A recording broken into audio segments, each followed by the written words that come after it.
Israel जंगबंदी के लिए तैयार, 6 हफ्तों की जंगबंदी पर इत्तफाक, हमास के ग्रीन सिग्नल का इंतजार। अमरीकी मीडिया के मुताबिक एक अमरीकी ओहदेदार ने बताया है कि जंगबंदी के हवाले से अमरीका ने इसराइल को ऑन बोर्ड लिया है। इसराइल ने 6 हफ्तों की जंगबंदी पर इत्तफाक भी कर लिया है, लेकिन हमास ने अब तक इस हवाले से ग्रीन सिग्नल नहीं दिया। अमरीकी मीडिया के मुताबिक बाइडेन इंतजामिया के सीनियर एहलकार ने बताया है कि 6 हफ्तों में पायदार अमन के क़याम के लिए काम किया जाएगा। 6 हफ्तों की जंगबंदी के दौरान यरगमालियों की रिहाई और महसूर साहिली इलाकों में इमदाद की फराहमी को मुमकिन बनाया जाएगा। अमरीकी मीडिया के मुताबिक गजा जंगबंदी मुआहदे के लिए बातचीत का पहला दौर मुकम्मल हो चुका है।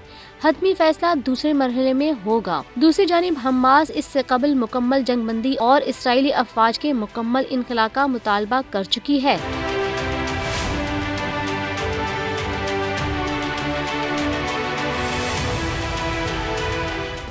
सब्सक्राइब करें और बेल दबाएं ताकि कोई खबर रह न जाए।